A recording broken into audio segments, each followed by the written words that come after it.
आज का टॉपिक है हमारा जी सॉल्युबिलिटी एंड सॉल्युबिलिटी कर्व्स। ठीक है, तो बच्चों सबसे पहले आपको किसका पता होना चाहिए जी?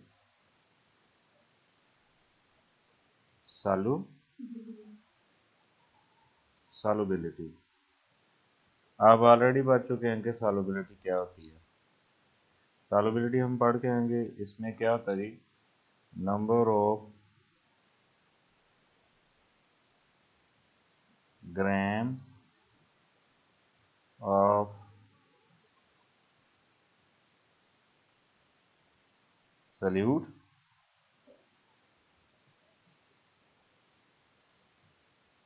dissolved in 100 gram of solvent.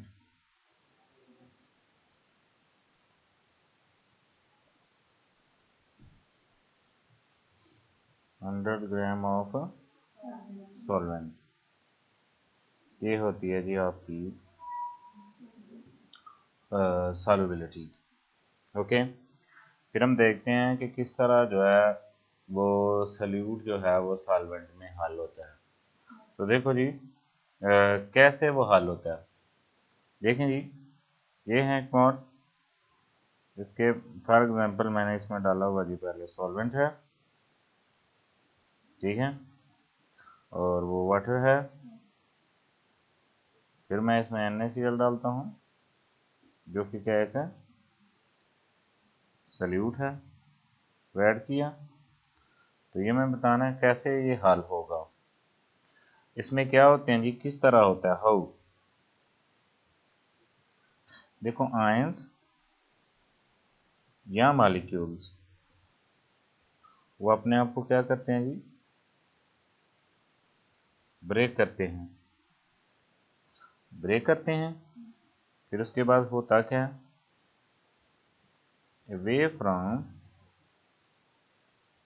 Surface of solids, जो उसका सॉलिड होता है उससे अवे आगे चले जाते हैं, यानी कि मूव करते हैं, समझ लो डिफ्यूज करते हैं। Then diffuse are pass into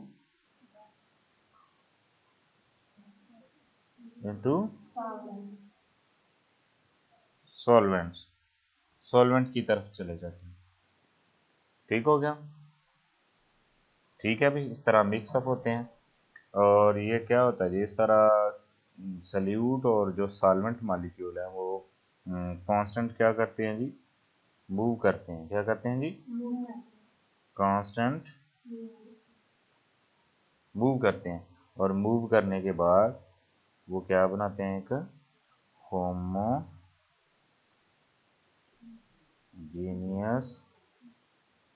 mixture, जिसे आप कहते हैं सॉल्यूशन। क्या कहते हैं जिसको, जिसको हम सॉल्यूशन बोलते हैं। फिर एक्चुअली क्या होता है, एक्चुअली जब बच्चों ये फॉर एग्जांपल क्या है जी, सल्यूट पार्टिकल है, क्या है,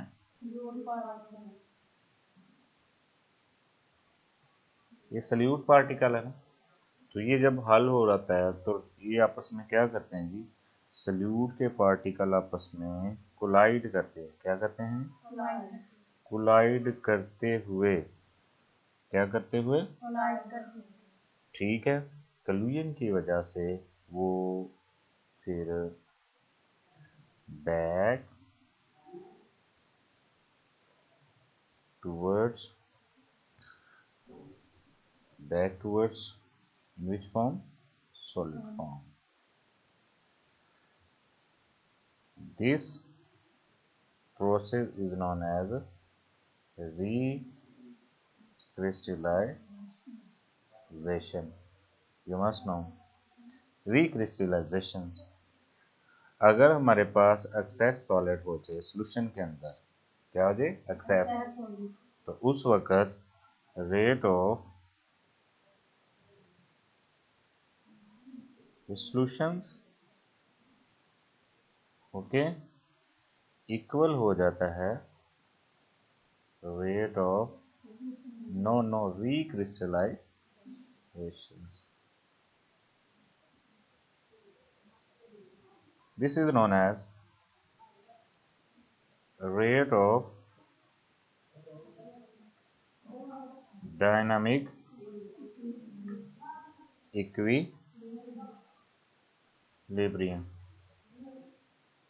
ओके, समझे बात की? अच्छा, बेसिकली होता क्या है, ये इस तरह होता है कि हमें पता है बच्चों कि ये फॉर एग्जांपल इसमें मैं NaCl ऐड कर रहा हूँ वाटर में, किसमें? ठीक है जी, ऐड कर रहा हूँ एट गिवन टेम्परेचर, एट किसी भी टेम्परेचर पे ऐड कर रहा हूँ।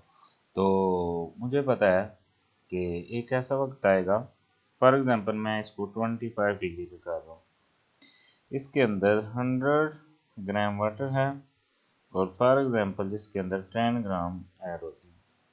जैसे ही 25 डिग्री के ऊपर 10 ग्राम हल हो जाएंगे और वो 10 ग्राम से ऊपर हल नहीं हो रहे, अगर हल हूँ तो वो नीचे आके बैठ जाएंगे। तो वो वाला सॉल्यूशन जो इतने टेम्परेचर के ऊपर मैक्सिमम अमाउंट ऑफ NaCl हल कर चुका था, वो वाला सॉल्यूशन क्या कहलाता है? आपका सैचुरेटेड सॉल्यूशन। बात समझ रहे हो कि नहीं? उसको बोलते हैं सैचुरेटेड सॉल्यूशंस। ठीक हो गया? तो हमने देखा कि सैचुरेटेड सॉल्यूशन के ऊपर जो है क्या हुआ जी, जो सॉलिड सब्सटेंस है और जो कंसंट्रेशन अब क्या है, सॉल्यूशन है, इसको बेसिकली हम किसका नाम देते हैं? सॉल्युबिलिटी का। क्या मैंने कहा कि इस वक्त हमने देखा two conditions are built up, इसका मतलब है इसके अंदर solid substances are present and the concentration of solution will be change. तो हम क्या कह सकते हैं किस कंडीशन के ऊपर जी, जिसके अंदर क्या होगी? Solid substance. ये मैंने देखा जी क्या कहते हैं सॉलिड सब्सटेंसेस और and concentration of solution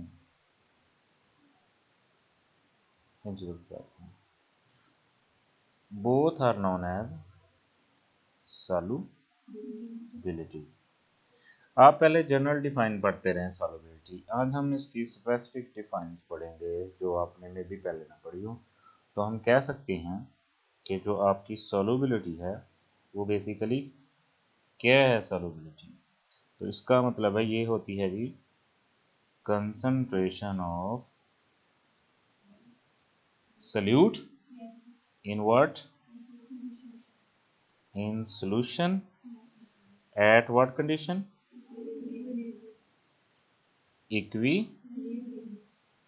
Equilibrium बच्चों। with what? with कौन सी चीज हो उसमें?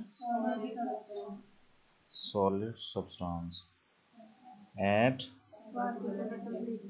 particular temperatures, this is known what? solubility। ठीक है, उसके बाद हमने देखा है कि हम जो क्या कहते हैं उसको, इसको एक्सप्रेस करते हैं in term of number of grams. ठीक है, नंबर ऑफ ग्राम्स में हम करते हैं इसको। ठीक है, of salutes in what? 100 grams. ठीक है, ठीक हो गया एट ए पार्टिकुलर टेम्परेचर। अच्छा, इससे हमें ये भी पता चल जाता है कि जो अमाउंट ऑफ क्या है उसको कहते हैं जी, अमाउंट ऑफ क्या बेटा जी? ठीक है जी, for example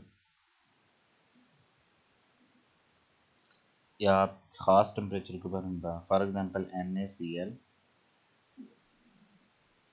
in water at 0 degree 37.5 gram in 100 gram of water। ठीक है, इस तरह और ले लें, कॉपर सल्फेट है 0 डिग्री के ऊपर, वो कितना होता है जी 14.3 है, 14 पर 100 ग्राम। ठीक हो गया जी, पर 100 ग्राम ये चीज़ है। ठीक है, ये किस टेम्परेचर पे 0 डिग्री के ऊपर। ये सॉल्युबिलिटी फैक्टर बता रहा है कि टेम्परेचर जो है किस तरह सॉल्युबिलिटी के ऊपर इफेक्ट होता है। कैसे, अगर यही जो है हम कॉपर सल्फेट को किस टेम्परेचर के ऊपर लेंगे 100 डिग्री के ऊपर, तो ये 75.4 ग्राम पर 100 ग्राम। इसका मतलब यही है कि अगर मैं कॉपर सल्फेट का सोल्यूशन क्या करूं, प्रिपेयर करूं, तो प्यारे बच्चों 0 डिग्री के ऊपर ये 14 पॉइंट कितने ग्राम 3 ग्राम हल होगा। अगर मैं उससे ज़्यादा करूंगा तो वो इसके बॉटम में क्या हो जाएगा, बैठ जाएगा। इसी तरह प्योरिटीज फॉर्म में। अच्छा जी, दूसरा ये है कि हम किस तरह डिटरमाइन कर सकते हैं सॉल्युबिलिटी को, कैसे डिटरमाइन, हाउ टू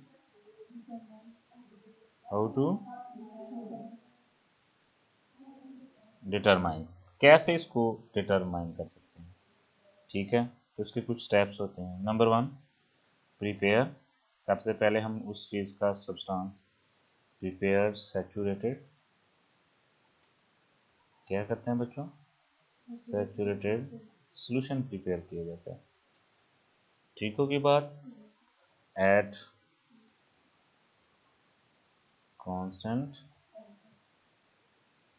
टेम्परेचर। फिर उसके बाद क्या करते हैं, फिर उसके बाद उस सॉल्यूशन को बना लिया, फिर हम उसको करते हैं फिल्टर। क्या करते हैं, फिल्टर करने के बाद फिर हम उसको करते हैं जी एवेपोरेशन करते हैं एक डिश में रख के। तो बाद में उसमें क्या बन जाता है जी, जो मैस रेजिड्यू है। क्या मतलब इसका, इसको हम ऐसे ले लेते हैं जी, ठीक है जी, कैसे ले सकते हैं इसको जी हम, ये देखें जी, ये फॉर एग्जांपल मेरे पास हमने NaCl का देखा अभी। अब NaCl का हमें पता है कि किस टेम्परेचर के ऊपर बेटा जी 0 डिग्री सेंटीग्रेड के ऊपर। हमें पता है 0 डिग्री सेंटीग्रेड के ऊपर अगर मेरे पास 100 ग्राम क्या था, वाटर था, ठीक है, तो ये 37 पॉइंट कितने 5 ग्राम हल लेंगे। ठीक हो गया, ठीक है बच्चों। अब मैं क्या करता हूँ, अब फॉर एग्जाम्पल मैंने इसमें डाले जी, ऐड किए 40 ग्राम, कितने ग्राम ऐड कर दिए 40 ग्राम ऐड कर दिए। अब मुझे पता है कि इसके अंदर क्या होगा कि बेसिकली 37.5 और बाकी जो रिमेनिंग होगा वो नीचे बॉटम में बच जाएगा, जिसे हम रेजिड्यू कहेंगे। फिर वही तरीकाकार, हमने ये सोल्यूशन तैयार किया, फिर इसको क्या करना है जी, इसको 0 डिग्री के ऊपर तैयार किया, फिर इसको फिल्टर किया, फिल्टर करने के बाद इसको क्या किया, एवेपोरेट किया, तो ये मास से निकल जाएगा। जो बाकी रिमेनिंग होगा वो हमें पता चल जाएगा कि ये जो रेजिड्यू मैस है, इसको उसके जो हमने सोल्यूशन बनाया था, सोल्यूशन में डाला था मैस, उसमें से क्या कर देंगे, माइनस कर देंगे, हमें पता चल जाएगा सॉल्युबिलिटी क्या है। इसी टॉपिक का सेकंड पार्ट है, वो है जी आपका सॉल्युबिलिटी कर्व्स। ये सॉल्युबिलिटी कर्व्स क्या होती हैं, इसका मतलब क्या होता है, इसका मतलब होता है ग्राफिकल, क्या बेटा जी, what is the graphical representation between two substances, temperature and solubility। ठीक है, solubility of solution, this is known as solubility curves। आगे इसकी टाइप्स हैं, how many types, two types. Number one, continuous. Number two, discontinuous. इसका मतलब है इसके अंदर हम मेजर दो चीज़ों को देखते हैं। देखते सॉल्युबिलिटी है, लेकिन उसके ऊपर इफेक्ट देखते हैं किसका, टेम्परेचर का।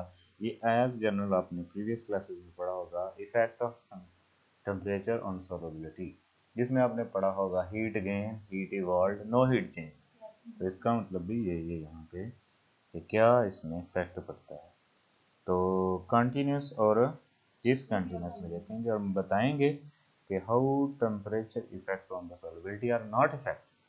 इसका मतलब है अब कंटिन्यूस है तो ये इफेक्ट करता है, लेकिन हम ये नहीं कह सकते कि ये जिस तरह रेगुलर इंटरवल से करता है, मतलब टेम्परेचर बढ़ने से बढ़ती जा रही है। नो, इसका मतलब है कुछ ऐसे सब्सटेंसेस होंगी जिनकी टेम्परेचर बढ़ने से सॉल्युबिलिटी कम हो जाएगी और किसके होंगे उनकी सॉल्युबिलिटी बढ़ेगी। ठीक है, it depend on the substances. ठीक है, ओके जी, ठीक है जी। तो सबसे पहले हम फर्स्ट वाला देखते हैं,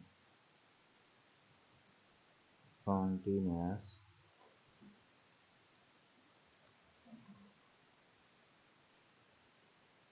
solubility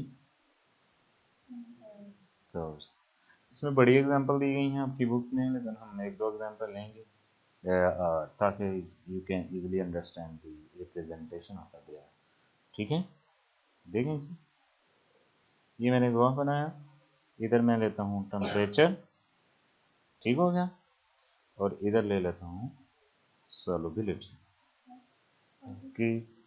ठीक है बच्चों, देखें अब यहाँ पे कुछ कंपोनेंट्स लेते हैं। ये ज़ीरो हो गया आपका, 10, 20, 30, 40, 50, 60, 70 एंड सो। ठीक है, इधर भी 0, 10, 20, 30, 40, 50, 60, 70 एंड सो। ओके जी, ठीक होगी बात। अब देखें यहाँ पे हमने कुछ एग्जांपल्स ली हैं। ये होगी आपकी NaNO3 की, इसमें से कुछ एग्जांपल ले रहा हूँ। और ये देखो, ये होगी एग्जांपल आपकी NaCl की एग्जांपल। इसके अलावा ये देखो जी आपकी क्या है, तो KCl, KCl, ओके, KCl की एग्जांपल ली। इसी तरह ये एग्जांपल ली हमने किसकी दी, सीजियम सल्फेट। ठीक है, सीजियम, ये जैसे किया सीजियम SO4 ठीक हो गया। अब ये देखो, ये ग्राफ में ये देखो KCl है, ये बिल्कुल ग्रेजुअली बढ़ रहा है, इंक्रीज हो रहा है, ऐसा ही है ना। अब देखो ये जो NaCl है, ये कांस्टेंट, बिल्कुल मीन कांस्टेंट, मीन बिल्कुल सेपरेट, बिल्कुल क्या है बच्चों,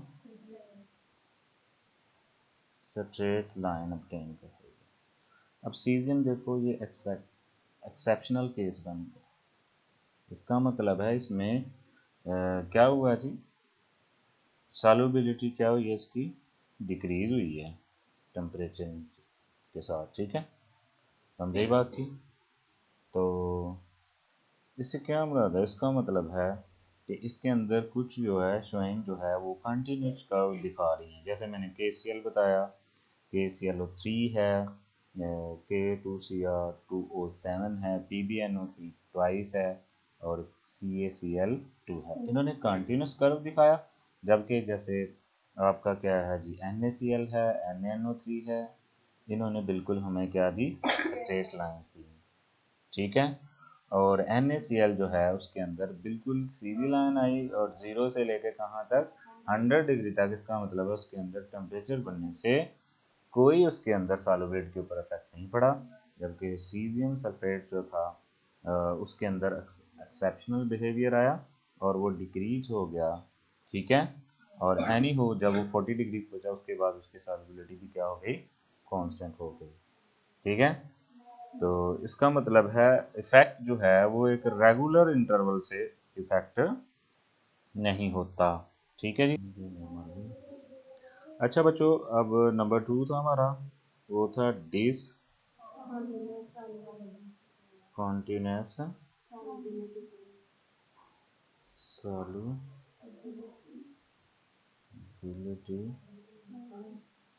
कर्व्स, ठीक हो गया।